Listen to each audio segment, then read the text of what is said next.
Hi, Garrett Blevins here for Juggernaut Training Systems AI Coaching, and this is going to be one of the frequently asked questions that'll be dealt with, and it's kind of a confusing question. So that's why we want to record a full video and show you exactly what to do and how to move around this. And this question is what to do if I miss a day or a week. So this is using the same program we've been using in the instruction and introduction videos. If you haven't watched those yet, make sure you watch how to use the program, how to use the follow-up cycles, and how to use the taper tabs so you know how to use those. Those should be emailed to you as well, individual videos, when it is appropriate to you for your training. But let's say you miss a day. Let's say you're on let's say we got a 3-day program here and you miss day one. Well, if you only work out 3 days a week, probably you're going to be able to just move this a day over and kind of shift everything one day down. And that wouldn't be too big of a deal, and that's what you would do.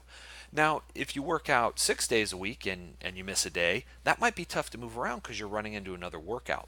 However, you're going to have less work on each day, and so if you missed day two, and you have a 6 day per week program, and let's say you have two exercises on that day, you could put one of those exercises on day three and one of those exercises on day four. You wouldn't actually move them in the sheet, you would just do them on a different day. And you would spread that volume out and make it up as seems best to you. So if you've got a squat and a bench, and you know that day 5 you have only bench on that day, then you could move the squat to later in the week, and that would be okay. Again, it's not optimal, but you missed a day in a program, so that's going to be something where you're not going to be in an optimal situation.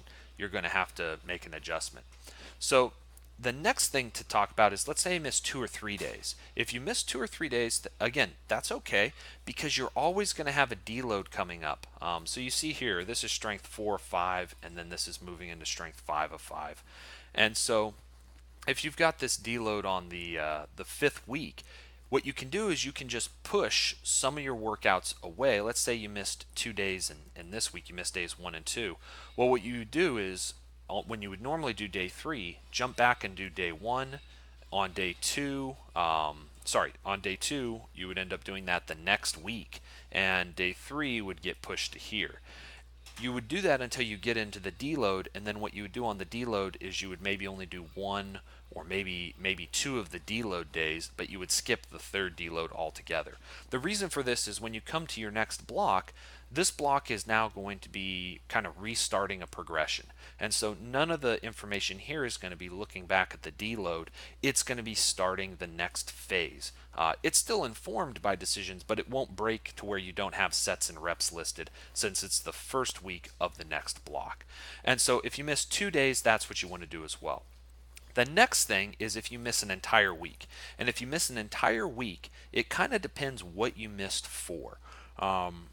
So if you missed because you just had finals and you didn't have time to go to the gym, you basically just had a deload. It's not an optimal deload because you want to do something on your deload. But if you missed due to scheduling conflicts, that's okay. But what you would do is you would just not do the deload at all. If you missed week 3 of 5, you would go back and when you came back, you would do week 3 of 5, 1 week out of order. Then you would do week 4 of 5, and then you would skip over the deload into the next week. Now, if you missed a week because you had the flu, probably a good idea to go back to the first block in that cycle, block number 1, and start there because this is going to be a lighter week. And you may need to rewrite or redo some of the information here. But basically, if you missed because of illness or something like that, you're going to want to go back and do some easier work. And again, let's say you got the flu on week 3 and now you're coming into week 4, the heaviest week, you've got RPE 10s. It'd be much better to go back, do something similar or even lighter than week 1, and then take the deload on this week. So you would have missed week 3. Instead of doing week 4, you would repeat week 1. You would deload because you probably need it after having the flu and having a reintroductory week. And then by this time, you would be ready to go. And so if you miss a week, it's probably going to take you a week or two to get back in the swing of things, and that's how you'd want to do it. It also depends a little bit where you're at in your training cycle. If you happen to be in a peak, well, then you may need to actually do something where you're actually just continuing on with the plan leading into the meet, and you make it work the best that you can. So knowing where you're at in your training cycle, how many weeks out you are, is going to dictate how you respond to that, which is why it's a complicated question. Another solution, so again, just to recap there real quick, if you miss due to time constraints, not due to illness or some other factor, then you'll just pretend like you skipped the deload and you're going to put the deload there, and you're just going to pick back up with the week that you were doing. If you missed due to illness, you should go back to an easier week, do that. And let's say the week that we missed was week 2 here of the strength cycle due to illness. What you would then do is go back, repeat week 1. You would then actually do week 2, and then you would move on to the deload. Because it would be the right week to start the deload. Don't miss the deloads unless, again, if you missed your workouts due to something other than a physiological illness or problem like that. If it's just you got busy, basically you got your deload early is how that would work. And that's okay to do maybe once an entire training cycle, but you don't want to be missing weeks like that, especially if you have an actual meet.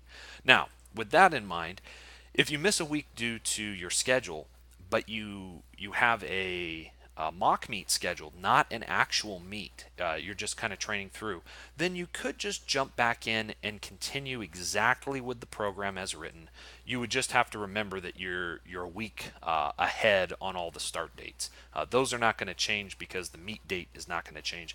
You could, however, change it in your response questionnaire. You could say you have an update to your meet, and you could select a day 7 days after the meet date that has been selected for you. And so that on your next block, it would end up saying that your meet is on 3/9/2019. All the dates would correct, and the weeks out would do so as well. And so that's one way to do it. You can pick whichever one. If you don't have an actual meet, it's much easier to work around. But if you do have a meet, you need to look, am I in a strength block or am I in a peaking block? What is going on in the training? And do I need to really push through and kind of push myself? Or can I just say, hey, I'll just redo an easy week, and we'll kind of get things started fresh and build momentum with the next full block, where I have either a hypertrophy 1 of 4 or a strength 1 of 5 or something going on that will happen after a deload. And that's how you'll handle missing days or missing a week.